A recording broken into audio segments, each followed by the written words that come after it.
Today's date is 9 June 2024. My name is Dennis Gill with the Americans in Wartime Experience.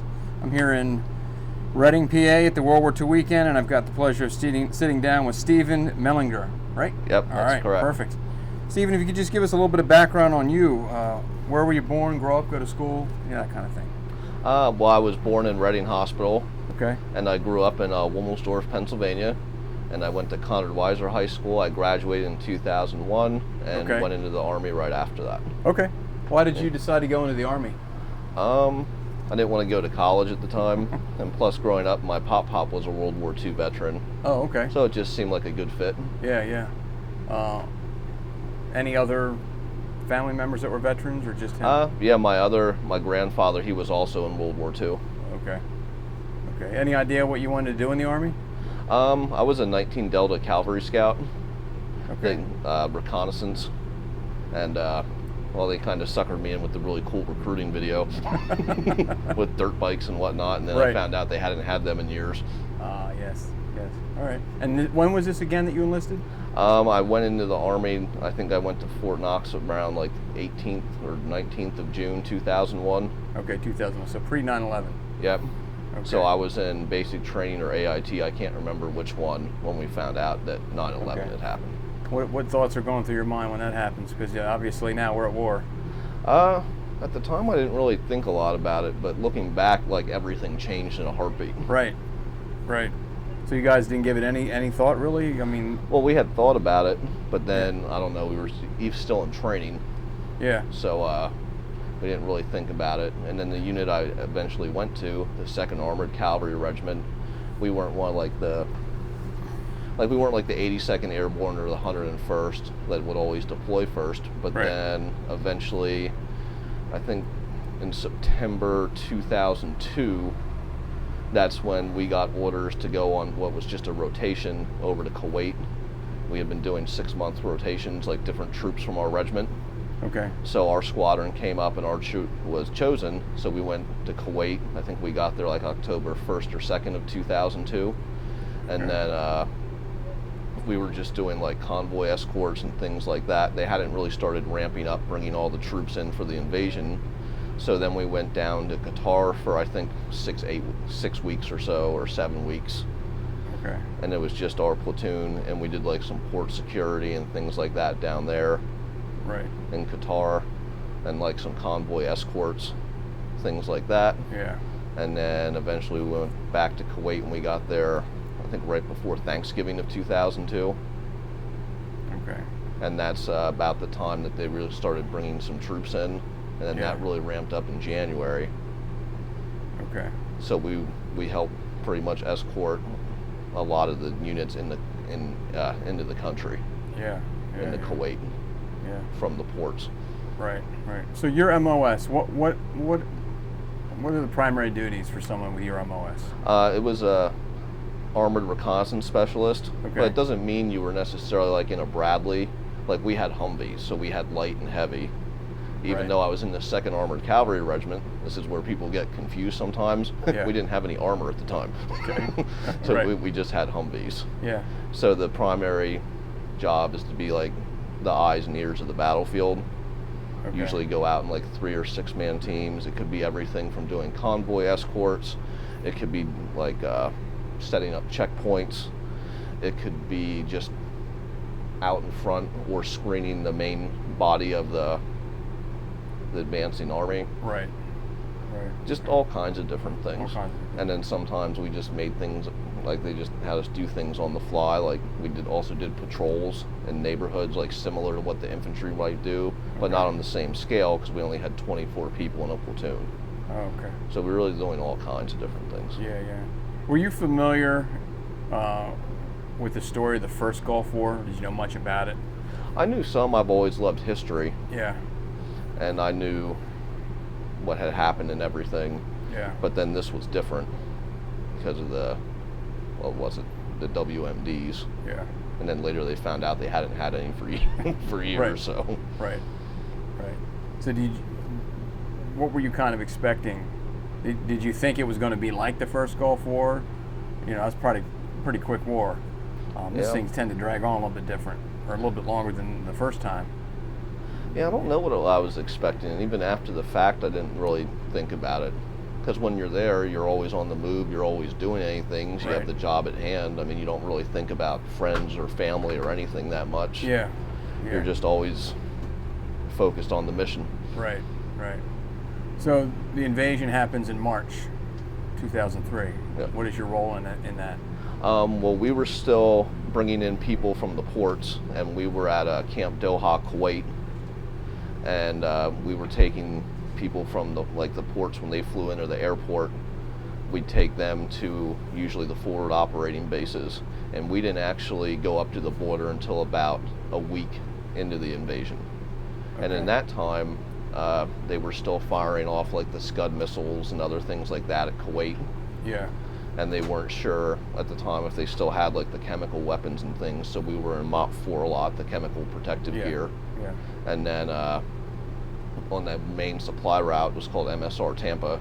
It went all the way from Kuwait, and then it went through the town called Safwan that was on the border between Kuwait and Iraq. And there were convoys and things being attacked there, and everyone else was pushing north, so they had us go up, and we had, I forget how much of the section to patrol, but it was a lot, just to have a presence. Yeah. And then we also did the typical reconnaissance things I told you about, like going off and like exploring the routes and things like that. Right. Yeah. Doing the convoy escorts and checkpoints, sometimes just patrolling, just seeing what was out there. Yeah. What were living conditions like? We lived in the Humvees. You lived in the Humvees? Yep. Okay. Yep. So that pretty much went on from March until I think early June sometime, mid-June. Right. We actually went up to Baghdad, and we stayed the first night up there, I remember, at the UN compound, which had been abandoned. Yeah. Okay. So I guess it's the only time I'll get to go to a UN compound. Right. And then that was bombed by suicide bombers like a month or two later. Right. So I don't even think it's there anymore. Yeah. Are you involved in any active combat at this time? People shooting at you? You shooting back at them? That type of thing? Well, when we got to Baghdad, there was some, but not a lot. And most of it was at night, because 3rd Infantry Division had gone through and really cleaned house, I guess, in the Marines. So they had already taken the city. But there was some activity, but not a huge amount. And there we were doing mainly presence patrols, things like that. And then then eventually we went to, we were at the Iraqi War College then when we were doing presence patrols and stopping looting, things like that. Yeah. And then I think in maybe July-ish, like we linked back up with the rest of our regiment, because they had gotten there in May, but they were off in another part. But I think we linked up with them in Baghdad in what they called the Green Zone, where Saddam had all his palaces and things. Okay. Like with the swimming pools and whatnot you see in the movies. Right. And then we lived in a parking garage. Okay. So other people got like nice little palaces or whatever. We got a parking garage, and they tried to make it cooler with these things called swamp coolers, but they didn't work very well. And then we started doing a lot of escorts for like people from the Pentagon, or they were bringing people over to rebuild the infrastructure. Sometimes we transported money from like the central bank in Baghdad to where it needed to go. Right. Yeah. $1 million doesn't look as big as you think it would. Right. It's like a brick. Yeah.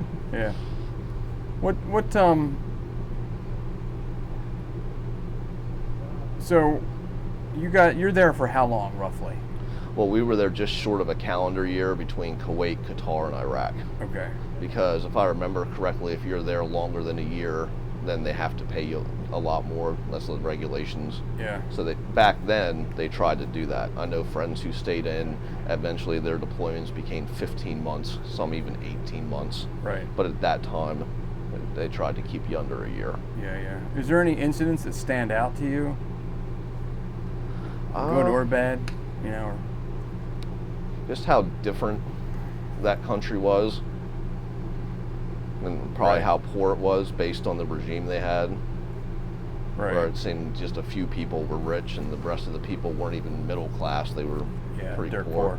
There's a lot of trash in the streets, a lot of infrastructure problem like the sewage treatment plants, people waiting in line for hours to get gas and then they'd run out, electricity, things like that. Yeah. And people were so poor, like they would try to like disassemble the sewage treatment plant, but then they couldn't use it. Same thing, one of our platoons guarded an electric power plant because people were trying to steal everything out of it to sell, but then they wouldn't have had power. Right. That stuff like that really stuck out. Yeah. Huh. How about the Iraqi people? How did they receive you guys? Happy to see you, or They seemed happy, but then it kind of turned in. They were always trying to get stuff from us. Yeah. Things like that.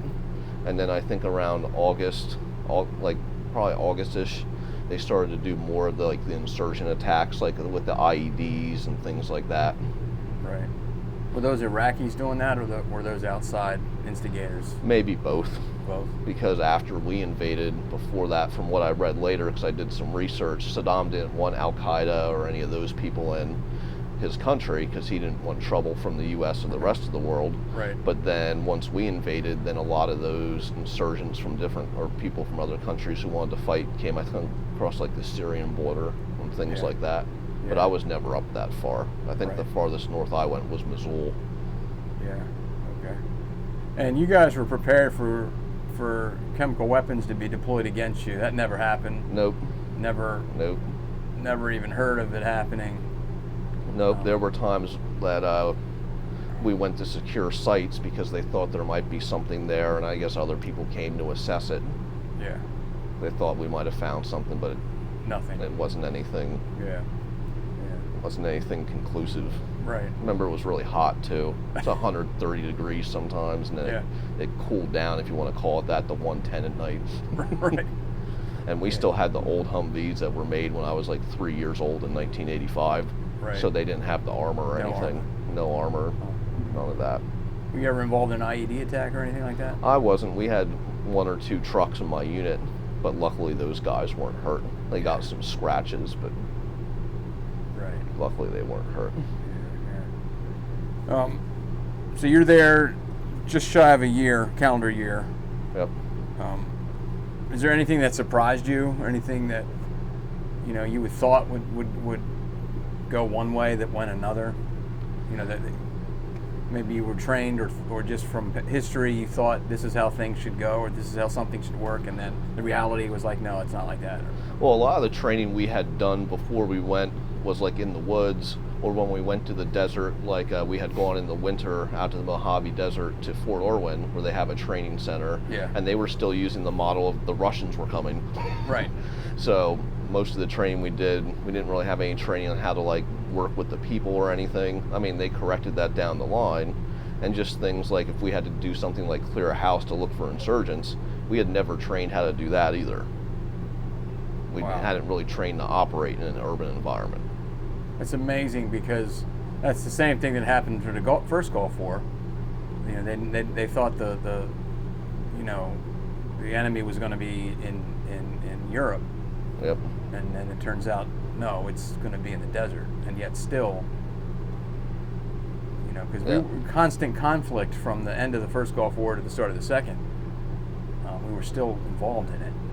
And the fact that you guys weren't training for that is kind of surprising. Yep, and then you had Humvees that were 15 years old, and they were breaking down. Yeah. And plus, even our body armor was woodland camo. So I had a desert uniform, but then my body armor was like the green and so they hadn't even come out with that yet. Right. Unbelievable. At least if they did, we didn't have it. I Yeah. can't remember if other people did. So you eventually were deployed to Afghanistan, correct? No, I never went there. You never went to Afghanistan? Yeah, they said I wrote Enduring Freedom on the sheet because it was Enduring Freedom when we were in Kuwait, and then it changed to Iraqi Freedom when we... So you were in Kuwait they called it Enduring Freedom. Yeah. Were you guys anticipating going into Afghanistan? I don't know if the 2nd Armored Cav ever went to... But were they preparing you guys to do that? No, not that. We were just doing regular training like we normally would. Okay. So you stayed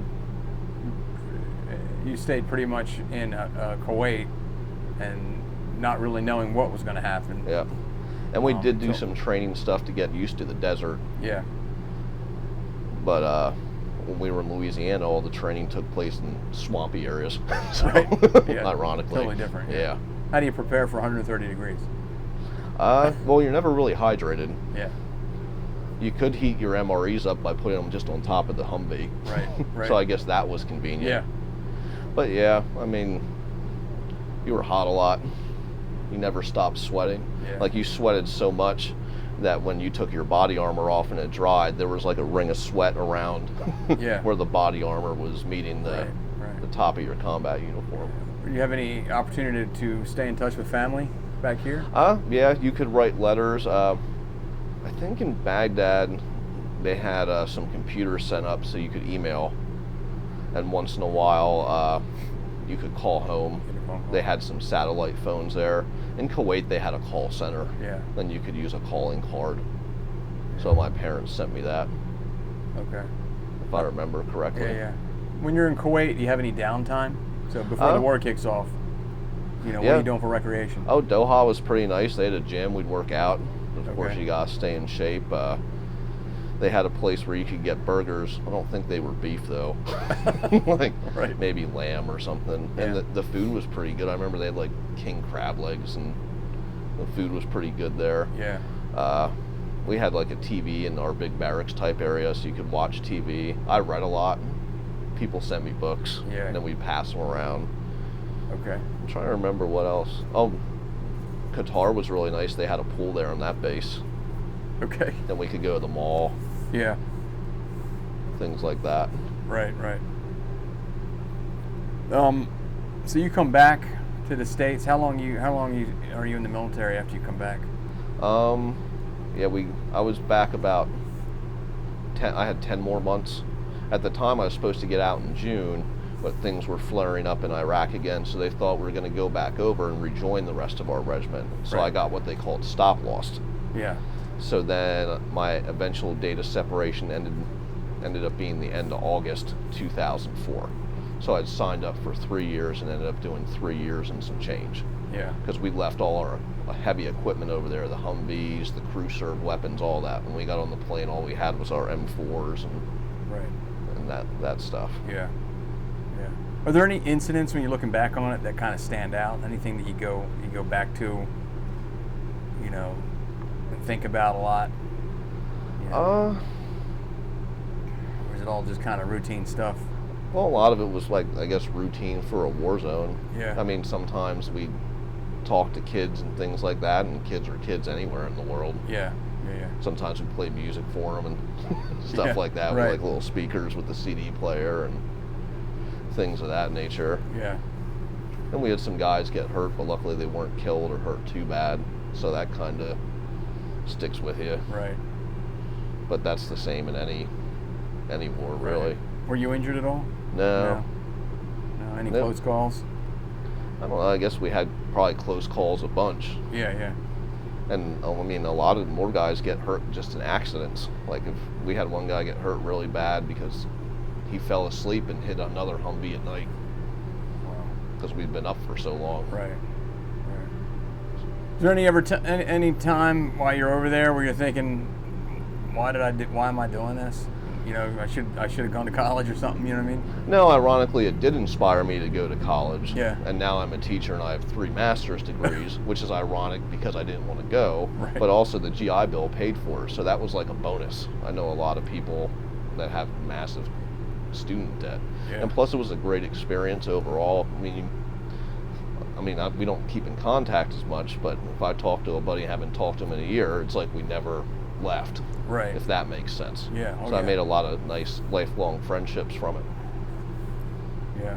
So that was, but as far as thinking about like, oh, I shouldn't be here or whatever, I never really, it's like we were busy all the time. Yeah. So no regrets that you enlisted. No, Yeah. everything usually happens for a reason. Right.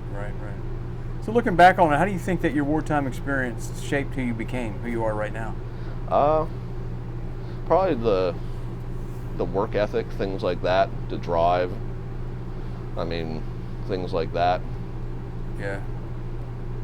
Well, can't really think of overall a positive? I mean, there's some people that I mean, it's hard to describe as wartime experience as a positive, but a lot of people have a lot of negative baggage that they carry with them. Well, yes, because of it. And some people I'm sure you do, but and some people have more than others. Yeah. And I'm lucky I probably don't have as much as some people, but right. everyone has a little bit of something. Right. And it changes the way you think about things. Yeah. And I did all that before I was 22. Right. And I'll be 42 here coming up in the fall. Yeah. So it's a lot longer to go than you think. Yeah. Oh yeah. Oh yeah. What do you want somebody who might see this in, I don't know, 50 or 100 years? Who knows? What do you want them to know about your service? I just did my job. I mean, I was only a specialist. I was only in 3 years. Right. Can't think of anything. And I've seen all the other older interviews, like the Band of Brothers guys, for example, and right. a lot of their stories are probably similar to what I'm saying. It's just 50 years later. Right. Yeah. So I can't think of anything that stands out. Yeah. Last thing, and what advice would you give somebody, a young person who's 17, 18 years old, contemplating a career in the military? What advice would you offer? Well, research it to make sure you really want to do it. You have to realize it's a commitment. Right. Certainly talk to your family about it. Yeah. Yeah. And then, I don't know, like I was in the Army, but maybe the Air Force or Navy or Marines might be more their thing. You just have to do what's best for you. Yeah. I have friends who are like in the reserves or National Guard, and they like that too. Yeah. And some of those people stay in like 30 years. Right. Did you ever consider doing that? Making a career out of it? I wanted to get back to college. I wanted to go to college. I didn't want any interruptions. There was a unit near here at Fort Indian Town Gap that was a CAV unit, and they had called me up a bunch of times, and I said no. But what if I would have said yes, I would have been back in Iraq, and I think it was 05 or 06 in the battle in the Joff, and from what I hear, that was pretty nasty. Yeah. So I don't really regret not doing any of that. Right. I had a different focus. I'd done the military thing, and then I wanted to become a teacher. Yeah. So you got 3 master's degrees? Yep, I'm a librarian. Okay. What are your degrees in? Library science. I have a master's in that. Then I have classroom technology, and then they came up with something called instructional technology with a certificate, and they wanted me to get that because I had the certificate. Okay. So it's pretty similar to the classroom technology. Yeah, yeah. And you work in a primary school? Middle school. Middle school? Oh, middle school. 7th and 8th grade. Okay. You ever share any of your wartime experiences with any of those kids? In the last 2 or 3 years, I think it's 7th grade, they do some stuff on the first Gulf War, and then Iraqi Freedom and Afghanistan and things like that. So we do like a little War on Terror lesson.